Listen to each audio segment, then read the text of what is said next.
زانی کو جو دنیا میں سب سے پہلا عذاب ملتا ہے نا، وہ یہ ملتا ہے کہ اس کو اس گناہ کا چسکا لگ جاتا ہے. وہ زنا کرتا ہے یہ سوچ کے کہ صرف ایک دفعہ کروں گا، لیکن یہ ہمیشہ سوچ سوچ کے کرتا رہتا ہے اور اسی حال میں اس کی موت آ جاتی ہے. زانیوں میں مرتا ہے وہ. یہ بہت بڑی بھول ہے کہ میں ایک دفعہ گناہ کر لوں پھر توبہ کر لوں گا. اور یہ شیطان اس لیے کرواتا ہے، یار دیکھیں تو صحیح اس گناہ میں لذت کیسی ہے، ذائقہ کیسا ہے. ایسی اللہ کی طرف سے اس پر پھٹکار برستی ہے نا زانی پر، وہ تڑپتا ہے کہ مجھ سے چھوٹ جائے. کسی کو اللہ توفیق دے دیتے ہیں، لیکن عام طور پر کیا ہوتا ہے، گیا بس. اتنا مشکل ہوتا ہے پھر اس کو اس دلدل سے نکلنا. اللہ کہتے ہیں گند میں منہ مارا ہے، گند میں رہو. گند کھایا نا، گند کھایا تو گند میں رہو. گندگی میں اس کو مزہ آتا ہے پھر وہ. اس لیے اللہ کا واسطہ جن لوگوں سے زنا نہیں ہوا، اللہ کا واسطہ کبھی بھی اس گناہ کے قریب مت پھٹکو. اللہ نے یہ نہیں کہا کہ زنا مت کرو، اللہ نے کہا ولا تقربوا الزنا، زنا کے قریب مت جاؤ. قریب کیسے قریب جاتا ہے انسان؟ آپ کے گھر میں کوئی رشتہ دار جوان لڑکی آ گئی ہے یونیورسٹی کی، کالج کی، آپ گھر سے باہر نکل جاؤ.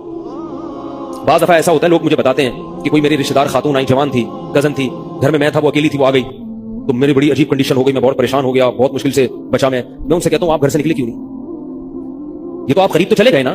جب ایک جوان لڑکی آپ کے گھر میں آئی ہے، آپ کو اس وقت گھر میں نہیں ہونا چاہیے، نکل جاؤ وہاں سے. ایسے دور بھاگو زنا سے، اتنا دور بھاگو.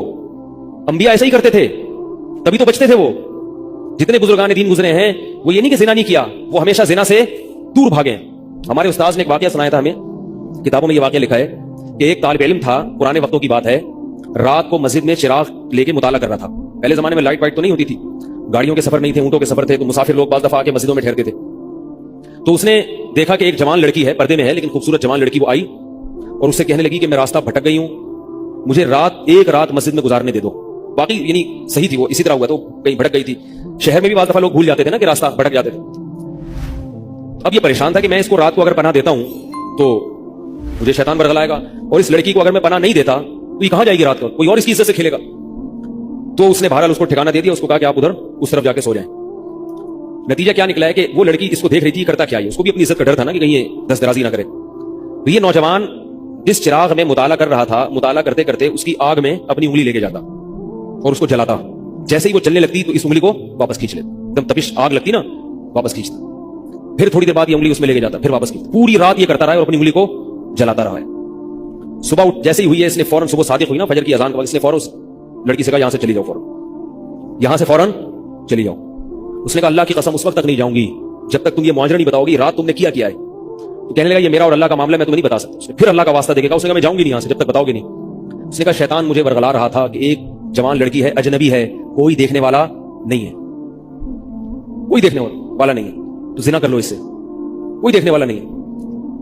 شیطان مجھے لے کے جاتا تھا تو میں اپنی انگلی آگ میں جلاتا تھا، اپنے نفس کو یہ سمجھانے کے لیے کہ دنیا کی آگ برداشت کر سکتا ہے، جہنم کی بھی برداشت کر لینا، جہنم کی بھی برداشت کر لینا. پھر اور اگر تجھ سے یہ برداشت نہیں ہو رہی تو وہ کیسے برداشت کرے گا؟ یار جب میں آگ میں جلنے لگتا تھا نا تو میری چیخ نکلتی تھی، کیا یہ نہیں ہو رہی تو وہ کیسے برداشت ہوگی؟ حدیث میں آتا ہے جہنم کی آگ دنیا کی آگ سے 70 گنا زیادہ گرم ہے، 70 گنا زیادہ گرم. جب نبی صلی اللہ علیہ وسلم نے صحابہ کو یہ بات بتائی، ترمذی کی حدیث ہے کہ صحابہ کے سینے سے رونے کی ایسے آوازیں آنے لگی جیسے ہانڈی کھولتی ہے. ایسا روئے صحابہ، حالانکہ صحابہ گناہوں سے بچتے تھے، اتنا روئے ہیں کہ سینے کے جیسے ہانڈی کھول رہی ہوتی ہے ایسے ان کے سینے سے رونے کی آوازیں آئیں. اور عرض کیا واللہ انہا لکافیۃ یا رسول اللہ، یا رسول اللہ یہ دنیا کی آگ بہت تھی عذاب دینے کے لیے، اللہ نے اس کو بھی 70 گنا زیادہ گرم کیا. تو اس نے کہا کہ میرے دل میں گناہ کا خیال آتا تھا، میں کیا کرتا تھا، اپنے آپ کو جلاتا تھا جب چیخ نکلنے لگتی. تو اس طرح پوری رات میں نے اپنے نفس کو روکا ہے گناہ سے. تو تقوی کی برکات ہوتی ہیں. اس لڑکی نے کہا، اب گھر میں جا کے اپنے والد سے کہا کہ میں اگر نکاح کروں گی تو صرف کس سے کروں گی؟ اس نوجوان سے، عفیف اور پاک دامن ہے. تو کتابوں میں لکھا ہے کہ اس کے باپ نے اس کا نکاح دیکھو حرام سے بچایا، اللہ نے حلال طریقہ رکھ دیا. تو جو بھی زنا سے بچتا ہے نا، یاد رکھو جیسے زنا کرنے کا عذاب بہت سخت ہے، ایسے ہی کسی کو زنا کا موقع ملے اور وہ بچ نکلے، اس کا ثواب بھی بہت زیادہ ہے. تاریخ میں جن ہستیوں کو بھی زنا کا موقع ملا اور انہیں موقع ملنے کے باوجود زنا نہیں کیا، ان کو اللہ نے دنیا میں بھی بہت نوازا ہے. میں اکثر ایک واقعہ سناتا ہوں. ہمارے ایک دوست ہیں امریکہ میں، بلکہ امریکہ سے بھی ایک دور علاقہ ہے، اس کا جگہ کا نام میں بھول گیا. انہوں نے میرا یہ بیان سن کے مجھ سے ملنے کے لیے آئے تھے، وہ مجھے پہچان گئے یہ بیان سن کے. ممکن ہے یہ بھی میرا یہ بیان سنے. یہ میرے والد صاحب کا واقعہ ہے. میرے والد صاحب جب امریکہ گئے کمارے تھے اس وقت. میرے والد صاحب بہت ہینڈسم تھے، خوبصورت تھے، اور اتنا چوڑا تو ان کا سینہ تھا اور ایسی چوڑی چوڑی کلائیاں تھیں. بہت ماشاءاللہ اللہ نے ان کو مردانہ وجاہت دی تھی، اور آواز ایسی تھی جیسے ببر شیر ہوتا ہے. بہت ہی خوبصورت آواز تھی، بڑی زبردست پرسنالٹی تھی. آپ جائیں بھی ہمارے محلے میں جا کے لوگوں سے پوچھیں کیا خوبصورت پرسنالٹی تھی والد صاحب کی ہمارے. جب انتقال ہوا ہے نا میرے والد صاحب کا تو پورا محلہ رو رہا تھا، پورا محلہ. مسجد کے امام صاحب جب بھی جنازے کا اعلان کرتے تھے نا تو روتے نہیں تھے، ہزاروں میتوں کا اعلان کیے تھے. میرے والد صاحب کا جب مسجد کے امام صاحب اعلان کر رہے تھے 3 دفعہ اعلان کیا، تینوں دفعہ روئے ہیں.